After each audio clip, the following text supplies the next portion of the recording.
네, 안녕하세요. 예비고 3 국어 수업 시작하겠습니다. 오늘 배울 작품은 송순의 면왕정가라는 작품이에요. 제목 먼저 보시면 면왕정이라고 하는 공간이 어디 있는 공간이냐면 전라남도 담양에 있는 정자 중에 하나를 면왕정이라고 설명을 하는데요. 이 면왕정이라고 하는 공간은 이 글을 쓴 작가인 송순이라고 하는 분께서 후학을 양성하던 공간이 면왕정이었어요. 그래서 후학을 양성하면서 면왕정이라고 하는 공간에 머물고 계셨겠죠. 그러면서 주변의 자연에 대해서 아름다움도 노래하고 조선 전기가사의 특징 중에 하나인 내가 지금 자연을 즐기는 것은 임금님의 은혜 때문이야 라고 말하는 임금의 은혜에 대한 감사, 군은도 드러나는 작품이 면왕정가입니다. 그러니까 우리 매번 그랬던 것처럼 이 작품의 개관을 먼저 살펴보고 들어가 볼게요. 일단 이 작품의 갈래를 먼저 보시면 이 작품의 갈래는 양반가사예요. 양반이 지었으니까. 두 번째, 은일가사라고도 설명합니다. 은일가사가 뭐냐면 양반이 벼슬을 하다가 벼슬에서 물러나 자연 속에 은거하면서 지은 가사들을 은일가사라고 설명을 합니다. 그리고 이 작품은요, 자연 친화적인 성격이 굉장히 많이 나오기 때문에 강호한정가라고 하는 성격도 가지고 있어요. 서정적이기도 하고요. 조선 전기가사의 일반적인 특징이라고 했죠. 주제 보시면 조선 전기가사 성격에 맞게 자연을 즐기는 흥취가 나와 있고요. 임금 은혜에 대한 감사가 나온대요. 이 임금 은혜에 대한 감사를 두 글자로 뭐라고 할 수 있냐면 군은이라고 할 수 있고, 이 군은은 조선 전기 가사의 특징 중 하나입니다. 앞에 나오는 자연친화라고 하는 것도 조선 전기가사의 특징 중 하나이긴 한데요. 임금 은혜에 대한 감사라고 하는 부분이 조선 전기에 두드러지게 나타나는 것들도 있어서 거기에만 제가 별도로 필기를 도와드렸습니다. 그렇게 알고 계시면 되고요. 특징 1번, 면왕정 주변에, 그럼 이 면왕정이라고 하는 게 이 작품의 공간적 배경이 될 거야. 이러한 화자가 머물러 있는 면왕정 주변에 계절의 변화에 따라 시상을 전개한대요. 그래서 봄도 나오고 여름도 나오고 가을도 나오고 겨울도 나오니까 예상할 수 있는 건 뭐냐면 계절적 배경을 알려주는 시어들에 대해선 우리가 반드시 먼저 알고 계셔야 될 거고, 봄, 여름, 가을, 겨울이라고 하는 건 결국 시간의 흐름대로 전개되는 것을 이야기하겠죠. 그래서 시간의 흐름이라고 하는 것도 알고 계시면 좋을 것 같고요. 대꾸를 활용하여, 여기서 말하는 대꾸라고 하는 건 여러분들이 알고 계신 대꾸법이에요. 비슷한 문장 구조의 반복, 같은 말, 비슷한 통사 구조의 반복. 대꾸를 활용하여 자연 속에서의 흥취를 드러내고 있대요. 그럼 대꾸법을 쓴 이유는 자연 속에서의 흥취를 드러내기 위해서라고 할 수가 있겠죠. 3번, 서리법도 나오고 영탄법도 나온대요. 이 두 가지를 통해 또 보세요. 자연 속에 느낀 화자의 흥취를 강조한대. 그러니까 여기 나온 대다수의 표현 방법들은요, 자연 속에서 화자가 느끼고 있는 흥취를 표현하고 있다라고 해도 되겠네요. 그죠? 또 이거 말고 나오는 표현 방법은 뭐가 있냐면 비유법도 나와요. 여기서 말하는 비유법이라고 하는 건 직유, 은유, 의인, 화류와 같은 것들을 우리는 비유법이라고 하고, 점층법도 나와요. 점층법이라고 하는 건 점점 커지는 걸 점층법이라고 하죠. 반대말은 점점 작아진다라고 해서 점강법이라고 설명합니다. 또 생략법도 나와요. 표현 방법들이 굉장히 많이 나오는데 여기 좀 생략된 부분들이 좀 많기 때문에 알고 계시면 좋을 것 같고, 또 볼게요. 이 비유법이 두드러지게 나오는 부분은 어디냐면 면왕정 앞에 시냇물이 흐르고 있다라는 부분이 나올 거예요. 여기에 비유적 표현이 굉장히 많이 나와요. 또 어디 나오냐면 제월봉이라고 하는, 죄송합니다. 글씨를 잘못 썼네요, 제가. 또 어디 나오냐면요.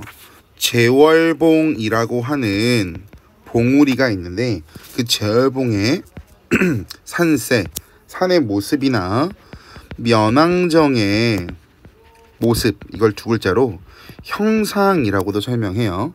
형상을 표현하는 데 있어서 마찬가지 의인법도 나오고 비유적인 표현도 굉장히 많이 나와요. 그러니까 여러분들께서 알고 계시면 좋을 것 같아요. 또 추가로 볼까요? 계절의 변화에 따라서 시상을 전개한다라고 말했던 이 부분 있죠. 계절의 변화에 따라 시상을 전개한다. 이 부분에 어떤 표현법들이 많이 나오냐면 대꾸와 열거와 직유법 등이 굉장히 많이 나와. 그래서 일반적으로 시험 문제에서 표현 방법들을 많이 물어보기 때문에 너희들이 어디에서 어떻게 나오는지 알고 있으면 좋을 것 같아서 일목요연하게 정리해 드렸고, 아래 잠깐 볼게요. 면왕정가는 송순이 관직에서 물러나 고향인 담양에 면왕정이라는 정자를 짓고 주변의 아름다운 풍경과 흥취, 임금운에 대한 감사 등을 노래하고 있대요. 됐죠? 그러면 여기 나와 있는 걸 또 한번 적용해 볼까?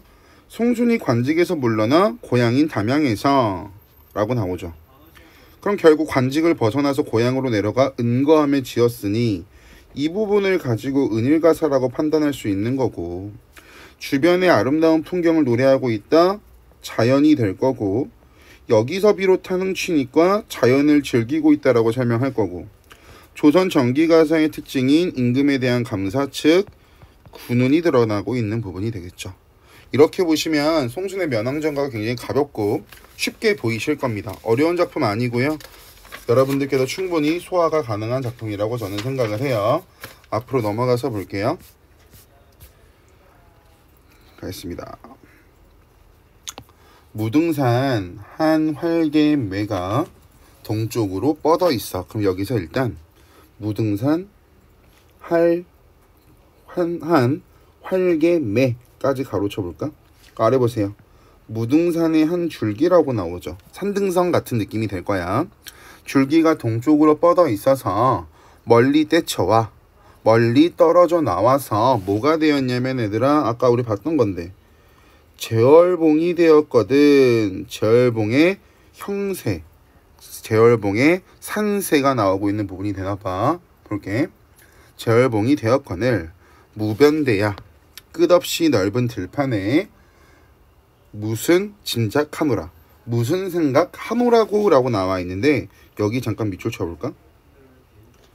그러면 여기 생각이라고 하는 게 나와 있는데 이 생각이라고 하는 건 얘들아 일반적으로 누가 하는 거냐면 사람이 하는 건데, 사람이 생각을 할 텐데 무등산 할매라고 하는 것이 무슨 생각을 하노라고 라고 설명하고 있으니 즉 주어와 서술어의 관계를 여러분들께서 보셔야죠. 따라서 한 줄기라고 하는 생명 또는 생물이 사람처럼 생각을 한다라고 나와 있으니 여기가 의인법이 되겠죠. 의인법. 무슨 생각을 하노라고 일곱 굽이 한데 뭉쳐 우뚝우뚝 펼쳐져 있는 듯 무슨 법이야 얘들아? 식유법이지. 그래서 제월봉의 형세를 나타내고 있는 부분에 비유적인 표현이 나온다. 이어서 볼게요. 가운데 굽이는 이라고 나오는데 얘들아, 가운데 굽이 앞에다가 잠깐만 미안해. 가운데 굽이 앞에다가 가로 한번 열어볼게요. 가운데 굽이는 구멍에 든 늙은 용이라고 나와 있는데 여기 마치라고 하는 두 글자가 생략되어 있다라고 나오니까 이 부분도 비유적인 표현이다 라고 할 수가 있을 겁니다. 됐죠? 근데 그 가운데라고 하는 부분만 보면 내용 이해가 조금 어려울 수 있으니 위에 나오는 일곱 굽이 가운데 굽이는 이라고 해석하면 좀 더 쉽겠죠? 일곱 굽이 가운데 굽이는 마치 구멍에 든 늙은 용이 비유적인 표현이 되겠네요. 비유적 표현이라고 하는 것도 결론적으로 비유법이야 얘들아. 선잠을 갖게어 머리를 안 쳤으니 가로 닫아볼까요? 현대 풀이 보자. 선잠, 깊이 들지 못하거나 흡족하게 이루지 못한 잠을 막 깨어 머리를 얹어 놓은 듯한 모양새구나 라고 나오죠. 마찬가지야. 듯이라고 해석을 하고 있으니 이 부분은 7개의 봉우리가 있었대. 근데 그 중에 가운데에 있는 산 봉우리를 용의 머리처럼 표현하고 있는 부분이 될 거고, 이런 부분을 비유적인 표현이라고 하겠죠. 듯이라고 하는 글자, 마치라고 하는 단서가 나와 있으니까. 그럼 이렇게 봉우리라고 하는 움직임이 없는 것을 마치 움직임이 드러나는 용처럼 표현했기 때문에 생동감을 부여해 주겠죠.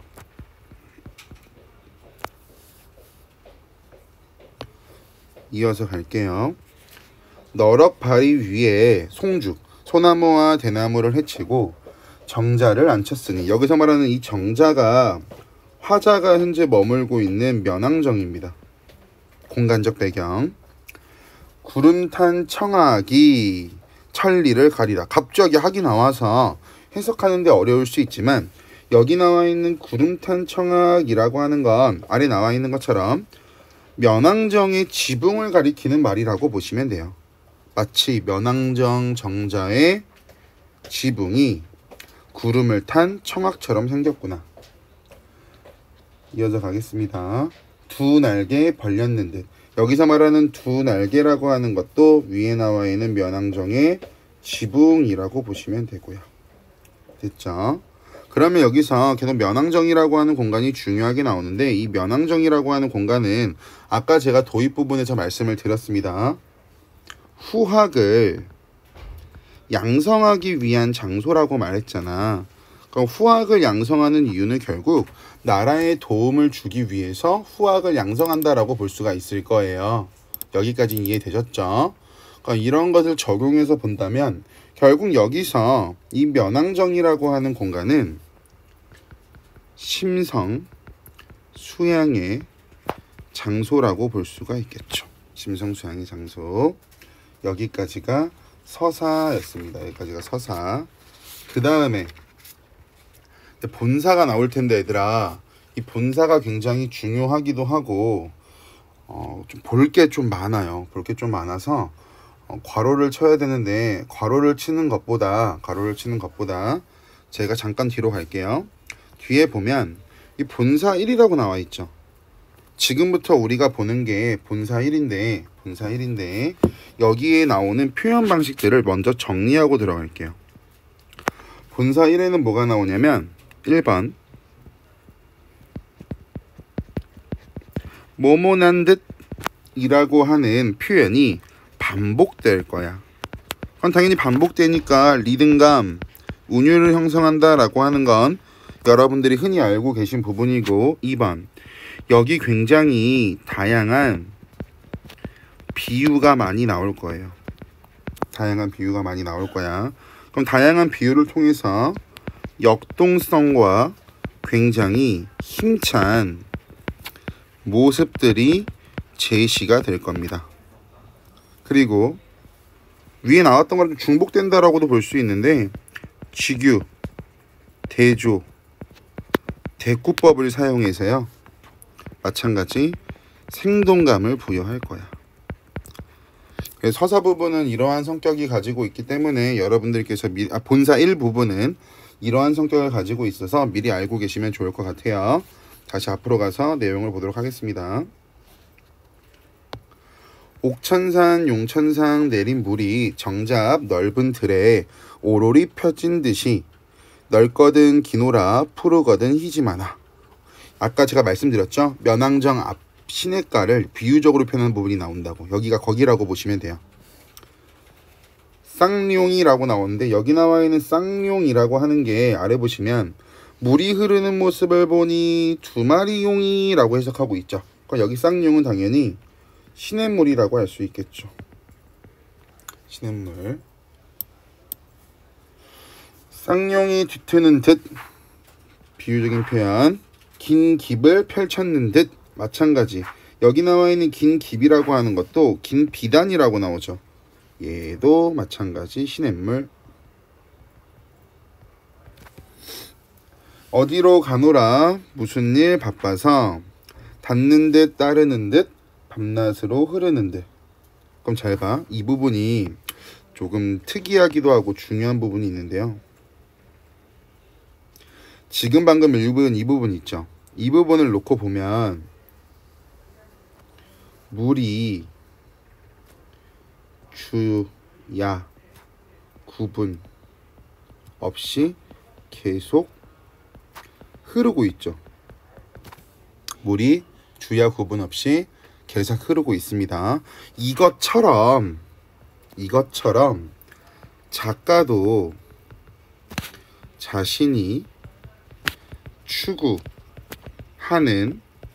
바를 쉼없이 행해야 한다라고 하는 것을 표현하고 있는 구절이야 라고 해석하는 경우도 있어요. 그러니까 한마디로 물이 사시사철 한 번도 쉼 없이 흘러가죠. 그것처럼 나도 후황양성이면 후황양성, 뭐 임금에 대한 은혜면 임금에 대한 은혜, 이런 전반적으로 내가 추구하는 바를 끊임없이 쉼없이 행해야 된다라고 하는 것을 표현하는 구절로 보시는 분도 계시기 때문에 알고 계셔야 됩니다. 물 조친 사정은 물 따라 펼쳐진 모래밭은 눈같이 비유적인 표현 엄청 많이 나오죠. 펼쳐졌는데 어지러운 기러기는 무엇을 얻으노라 무엇을 사랑하느라 앉으락 내리락 이라고 나오죠. 앉았다가 내려갔다가 모이락 흐르락 모여졌다가 흩어졌다가 하며 대꾸법이요. 대꾸법. 노화 갈대꽃을 사이에 두고 울면서 쫓아가는가. 넓은 길 밖이요 긴 하늘 아래 두르고 꽂은 것은 매인가 병풍인가 그림인가 아닌가. 자기가 바라보고 있는 경치가 너무 이쁘기 때문에 와 마치 그림처럼 병풍이야? 아니 그림이야? 아니야? 라고 생각들고 있는 부분. 노진 듯 높은 듯 낮은 듯 끊어지는 듯 이어지는 듯 숨거니 배거니 가거니 머물거니. 즉 숨어서 구름이 안 보이기도 구름에 숨어서 산이 안 보이기도 하고 구름이 거친 다음에는 보이기도 한다 뭐 이런 뜻인데, 여기서 높은 듯 낮은 듯 끊어지는 듯 이어지는 듯 이라고 하는 이 부분 있죠. 그럼 결국 높은 것 같기도 하고 낮은 것 같기도 하고 끊어지는 것 같기도 하고 쭉 이어지는 것 같기도 하고, 이 부분을 통해서 이렇게 보는 사람도 있어요. 조화와 합의를 추구하는 작가의 성향을 알 수 있다. 조화라고 하는 건 함께 어우러지는 거고 합의라고 하는 건 하나가 되는 거죠. 그럼 결국 끊어지고 이어지는 듯 끊어지는 듯 이어지는 듯 이라고 하는 것도 조화와 합의를 추구된다라고 볼 수도 있기 때문에 알고 계시면 좋을 것 같습니다. 어지러운 가운데 여기 갈게요. 어지러운 가운데 이름난 양하여 하늘도 저치 않고. 현대어플 해볼까요? 어지러운 가운데 이름난 양을 하며 하늘도 두려워하지 않아 우뚝하게 서 있는 것이 추월산 머리를 이루고 용구산, 몽선산, 불대산, 어등산, 용진산, 금성산이 허공에 늘어서 있는데 결국 아까 봤던 거야. 끊어지는 듯 이어지는 듯 결국 여러 개 산이 이어져 있다라고 볼 수가 있기 때문에 조화와 합의를 추구한다라고 해석한다고요. 원근창에 멀리 또는 가까이 있는 푸른 절벽에 머문 것이 하도할샤 많기도 많구나. 고전에 자주 나오고 많이 나오는 부분이죠. 하도할샤. 오늘날 쓰고 있는 우리 하라는 글자랑 달라 고전에서 나오는 이 하라고 하는 글자는 많다라는 의미로 해석하셔야 돼요. 많다. 그래서 중세, 일반적으로 중세라고 하면 조선시대죠. 조선시대 때 오늘날 쓰고 있는 이 하다라고 하는 건 많다라는 의미고요. 오늘날 우리가 행동하다라는 의미를 가지고 있는 건 아래아가 들어간 하다예요. 두의 의미가 되겠죠. 됐죠? 이어서 갈게요. 본사 2가 하겠습니다. 흰구름 뿌연 연합 푸는 이는 봄에 면왕정에서 바라보는 흰구름 뿌연 안개 노을 푸른 것은 산람이라 산 아지랑이구나. 그건 지금은 산에 피어나는 아지랑이를 보고 있네요. 천암만악을, 천암만악이라고 하는 건 수많은 바위와 골짜기인데 아래 현대어플이 볼게. 흰구름 뿌연 안개와 노을 산 아지랑이가 수많은 바위와 골짜기를 제 집으로 삼아놓고 남영성 들명성 나왔다가 들어갔다가 이래도 굳는지고 하면서 아양을 부리는 것 같구나. 오르거니 내리거니 아까 위에 봤던 흰구름 뿌연 연하라고 하는 게 여기도 적용이 되고 지금 보고 있는 여기도 적용되고 있어요. 마찬가지 나왔다 들어갔다 적용되고 있는 거고 주어가 흰구름 뿌연한 게 노을 산 아지랑이가 오르기도 하고 내리기도 하며 장공 끝없이 높고 먼 공중으로 떠났다가 광야 넓은 들판으로 건너갔다가 색채 이미지가 하나 나와요. 색채 대비 불그락 푸르락 푸르락 불그락 색채 대비라고 말해도 되고 색채 이미지라고 해도 되고 또 시각적 이미지라고 해도 되겠죠. 푸르락 불구락 여트락 짙으락 사양과 섞어지며 새우 가랑비마저 뿌리는구나. 남녀 얘들아 이 남녀라고 하는 것도 굉장히 많이 나와. 관동별곡 작년에 기억나세요? 거기 남녀가 나왔는데 남녀 아래 보시면 뚜껑 없는 가마라고 나오죠. 그럼 가마도 뚜껑이 있는 가마가 있고 없는 가마가 있어. 그럼 당연히 뚜껑 있는 가마가 비싸겠죠. 따라서 이 남녀라고 하는 것을 통해서 화자의 신분이 드러난다라고 하는 사람도 있어요. 뚜껑 있는 가마가 뭐 BMW 벤츠라면 뚜껑 없는 가마는 뭐 소나타 이렇게 보시면 되겠죠. 간단하게 본다면 뚜껑 없는 가마를 배야 타고 제쪽에 타고 솔 아래 굽은 길로 소나무 아래 굽은 길로 오며 가며 하는 적에 녹양에 라고 나오는데 얘들아 잘 봐. 지금부터 색칠할 거야. 녹양 지금부터 제가 이 색깔로 색칠하는 것들은 전부 다 뭐로 알고 계시면 되냐면 계절감을 드러내는 시어들이요. 계절감 할게. 녹양에 우는 황행이라고 하는 글자도 체크해 놓으셔야 됩니다. 노란 꾀꼬리인데 할게. 교태를 못 이겨 우는 소리 하는구나 라고 나와 있습니다. 잘 봐. 꾀꼬리가 교태를 이기지 못한데 이거 비슷한 거 우리 어디서 봤어? 기억나세요? 상춘곡. 그래서 가사는 몇 개만 보면 다 겹쳐요. 우리 가사에 나왔던 상춘곡에 나왔던 이 표현도 꾀꼬리는 교태라고 하는 감정을 느끼지 못한다라고 했었어. 근데 꾀꼬리가 느끼는 이 교태가 누가 느끼는 교태냐면 화자의 감정이 된다라고 했고 화자의 감정을 황행이라고 하는 꾀꼬리로 집어넣었으니 이런 것을 뭐라고 한다라고 했어? 그렇지. 감정이입의 대상이다라고 한다라고 했죠. 이어서 보겠습니다. 나무 새 자자지어 수음이 열린 적에 라고 나오는데 이 수음이라고 하는 것도 계절감을 드러내는 시어야. 왜 그러냐면 얘들아 아래 현대어풀에 볼까? 나무 그늘이 어우러진 때에 라고 나오죠. 그럼 나무 그늘이 굉장히 많이 피어있는 시기는 일반적으로 여름이라고 설명하니까 수음도 마찬가지 그렇게 볼 수가 있겠죠. 백척이나 별듯한 높은 난간에서 긴 졸음을 내어조니 수면 양풍이야. 물 위에 시원한 바람이 그칠 줄 모르는구나. 계속 면왕정에서 여름을 즐기면서 화자가 만족감을 드러내고 있습니다. 이어서 볼게요. 된설이 빠진 후에 된설이도 체크하셔야 됩니다. 자주 나와요. 된설이 아래 나와 있죠. 늦가을. 된설이 빠진 후에 즉 된설이가 거친 후에 산빛이 금수로다. 금수도 체크. 금수가 뭐냐면 아래 나와 있는 거 볼까요? 산빛이 수놓은 비단 같구나 라고 나오죠. 비단같이 아름답구나. 그럼 여기는 산에 단풍이 든 모습을 비유적으로 나타내고 있는 부분. 우리 가을 되면 단풍 구경 가잖아. 노란 색깔, 빨간 색깔 이런 색깔들. 마치 그런 것이 산빛이 수놓은 비단처럼 생겼다라고 말하면서 단풍이 든 산의 모습을 비유적으로 표현하고 있는 부분이다 라고 볼 수가 있겠죠. 황혼은 또 나왔네요. 황혼 체크해 볼까요? 황혼이 무슨 뜻이냐면 누렇게 익은 곡식이래.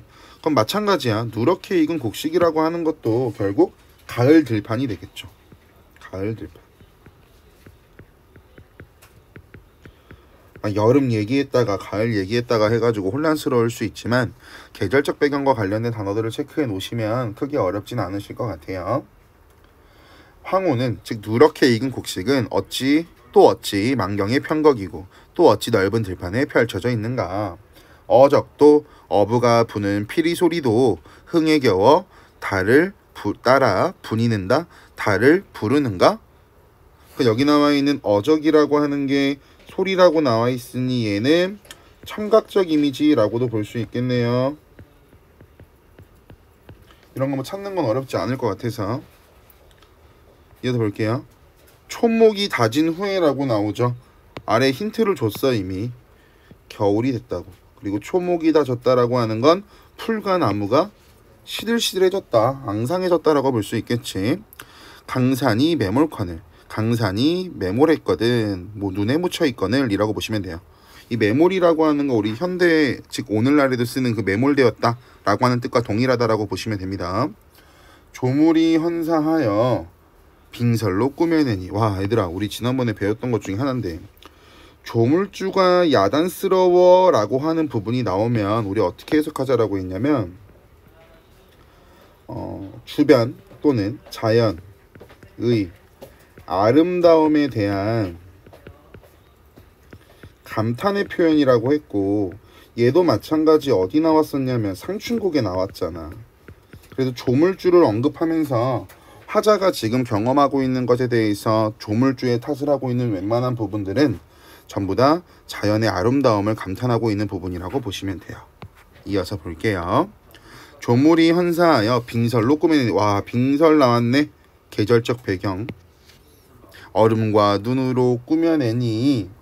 경국요대 또 나옵니다. 경국요대와 옥해은산이 라고 나오죠. 여기 나와 있는 경국요대와 옥해은산이라고 하는 이 두 가지 전부 다 뭐냐면 아래 현대어풀이도 나와 있지만 결국 눈이 덮인 자연 풍경을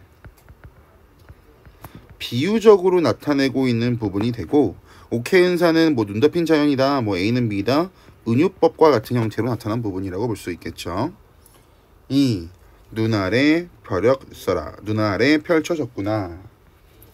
건곤도 세상 풍경도 가음열사 풍성하여 강곤모다 그 아름다움이 경이롭구나 라고 나와 있으니까, 경이롭구나 라고 나와 있으니 이 부분은 자연을 보는 화자의 정서가 뭐 집약되어 있다라고도 볼 수 있고요. 직접적으로 제시되고 있다라고도 볼 수 있겠죠. 여기까지가 본사 2였는데 본사 2에서 가장 중요한 포인트는요 이거야. 면왕정 주변의 사계절 경치를 묘사하고 있는 이 부분. 그래서 아래 나와 있는 해석의 틀이라고 하는 걸 바탕으로 보시면 자연에서 즐기는 풍류를 예찬하는 작품에는 항상 계절감을 드러내는 시어들이 등장해요. 아까 제가 빼먹었어요. 살람이라고 하는 거 있잖아요. 위에 살람이 어디 나오냐면 여기요. 이 살람이라고 하는 것도 마찬가지. 살람이라고 하는 것도 계절감을 드러내는 시어니까 똑같이 체크해 놓으시고 같이 볼게요. 살람, 뭐 녹양, 된설이, 빙설 등 시어들을 활용해서 사계절의 변화를 나타내고 화자의 흥취도 표현할 수 있다. 다음 시간에 오늘 마찬가지 두 번째 강의에서 배울 뭐가 나오냐면 성산별곡이라는 작품을 배울 텐데, 성산별곡에서도 동일하게 사계절을 통해 자연의 아름다움을 표현하고 있대.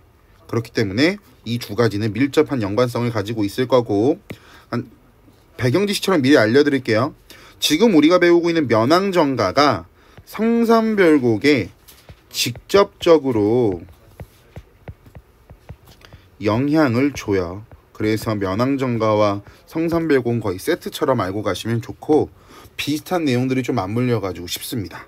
아시겠죠? 이어서 갈게요. 항상 자연 친화하는 작품에서 속세라고 하는 부분 나오죠? 볼게. 인간, 세모죠. 속세를 떠나와도 내 몸이 겨를 없다.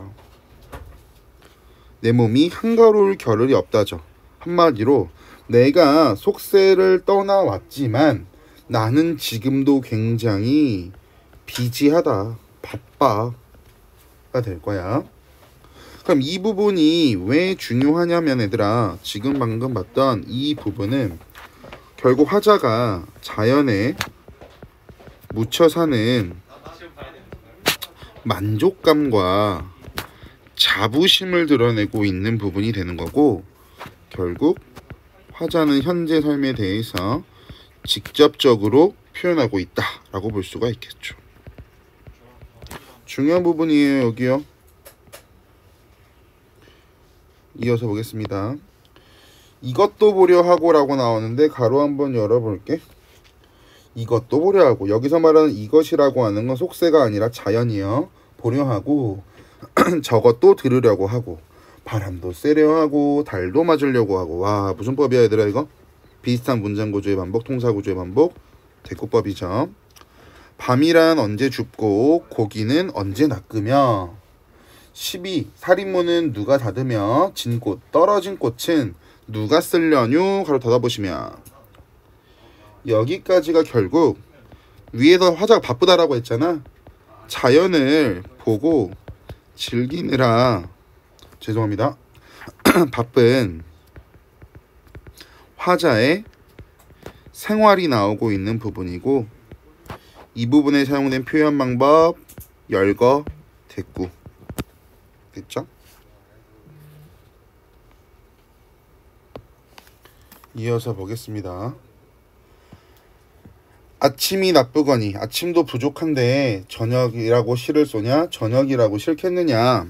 오늘이 부족하니, 오늘도 부족한데 내일이라고 여유가 있겠느냐? 나는 계속 자연 즐기는데 미쳐있으니까, 너무 바쁘니까. 이 산에 이 매에 앉아보고, 이 산에 앉아보고, 저 매에 걸어보니, 저 산에 걸어보니 벌로 바쁜 마음에 버릴 일이 아주 없다. 여기 가로 한번 쳐볼까요? 결국 바쁘지만 나는 자연을 즐기고 싶은 마음을 버릴 생각이 없어지. 결국 이거야. 자연의 흥취를 즐기느라 굉장히 고되지만 모든 것을 보고 즐기고 싶어하는 화자의 마음이 되겠죠. 이어서 보겠습니다. 쉴 사이 없거든 길이라 전하리야. 여기 길이라고 하는 글자 동그라미 쳐볼까요? 현대풀이 쪽에다 할게요. 쉴 사이 없는데 사람들에게 면항적으로 오는 길을 알릴 시간이 있겠느냐라고 나오죠. 여기 나와 있는 그럼 길이라고 하는 건 결국 아름다운 자연을 구경하는 길이 되겠죠. 아름다운 구경. 됐죠?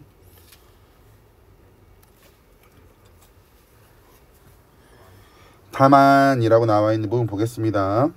다만 한 청려장이 명아주 줄기로 만든 단단한 지팡이가 다 무디어 가는구나. 술이 익었거니. 와, 또 술 나와. 자연 속에서 마시는 술 뭐야 얘들아? 화자의 흥취를 높인다. 벗이라 없을 수냐. 함께 마실 벗이라고 없겠느냐. 서리적 표현이 되겠죠. 물어보는 게 아니라. 노래를 부르게 하고 악기를 타게 하고 켜게 하고 흔들며 온가지 소리로 취흥. 술에 취하여 일어나는 흥취를 배약하니 불러일으키게 하니 근심이라 있으며 싫음이라 붙어 있으랴. 근심이라고 있으며 싫음이라고 있겠느냐. 계속 없을 소냐 붙어 있으랴 서리적 표현들 나오고, 결국 나는 지금 삶에 만족해. 나 근심도 없고 싫음도 없어 라고 하는 부분이 되겠죠. 누락, 앉으락, 구부락, 접으락이라고 나오죠. 그럼 결국 여기 나와 있는 이 락이라고 하는 글자들은요, 어떤 기능을 하냐면 반복할 때 무언가를 사용하는 반복형 어미라고 하면 보면 되고요. 얘는 주로 열거법을 표현할 때도 많이 써요. 열거법. 을프락 파라마락 노해로 노거니 읊었다가 휘파람을 불었다가 마음 놓고 노니 천지도 넓고 넓고 1월이 한가하다. 희황을 모르려니라고 나오는데 얘들아, 이 희황이라고 하는 글자가 자주 나올 거야. 아래 복희씨라고 하는 거. 여기는 중국의 인물이니까 중국에 있었던 이야기, 즉 고사를 인용한다.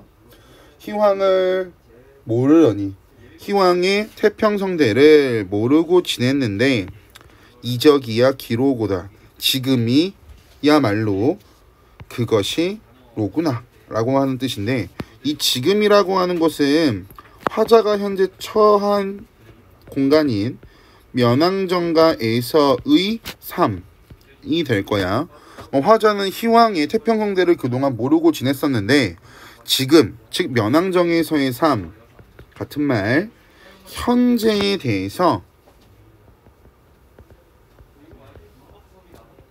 만족하고 있다라고 볼 수 있을 거고, 결국 화자는 속세보다는 자연에 묻혀 사는 삶에 대해서 긍정적으로 생각한다라고 보시면 되겠죠. 또 이어서 나와. 신선이 어떠한지 몰랐는데 이 몸이야 말로 바로 구구나. 즉 나는 신선과 별로 다를 게 없어. 굉장히 현재 살고 있는 삶에 대해서 만족하고 있는 부분이 되겠죠. 갈게요. 강산풍월, 자연의 아름다운 풍경을 거느리고 내 백년을 다 누리면이라고 나오죠. 여기는 특이하니까 한번 가로 열어볼게. 누리면 악양루상에 이태백이 살아오다 한들 이라고 나와 있는데 가로 한번 닫아볼까? 여기까지만 일단. 이태백이라고 죄송해요. 이태백이라고 하는 사람들이 굉장히 자주 나오죠. 즉 중국의 시인인데요. 풍류를 굉장히 잘 즐겼다고 평가받는 시인이야, 이태백. 근데 지금 여기서는 화자가 자신의 삶의 모습과 중국의 시인인 이태백과 뭐하고 있냐면 비교하고 있어.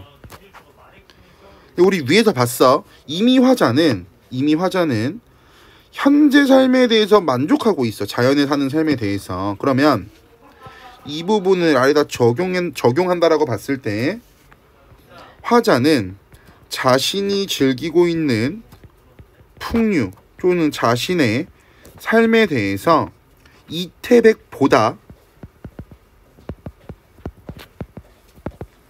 낫다는 자부심과 만족감을 드러내고 있다라고 볼 수가 있겠죠. 자부심과 만족감.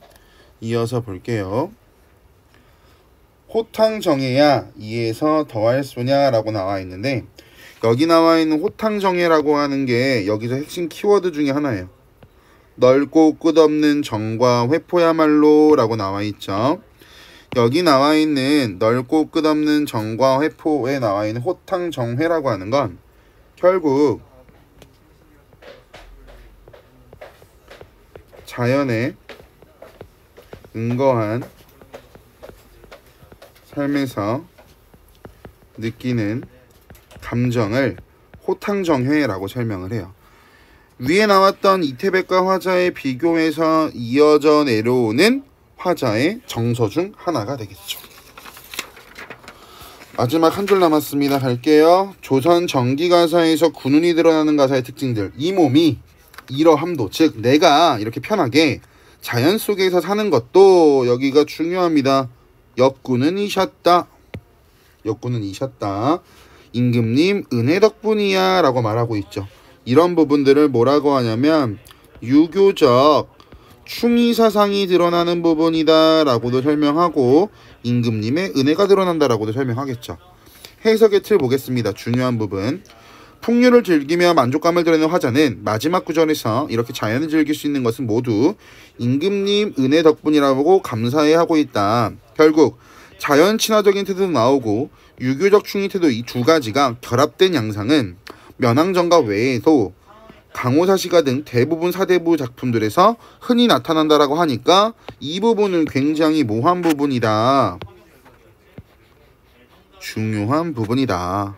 반드시 너희들이 알고 있어야 너희들이 반드시 알고 있어야 된다.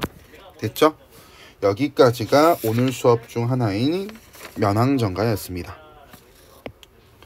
2021년 예비고3 국어 첫 교시 끝. 두 번째 강의 보세요.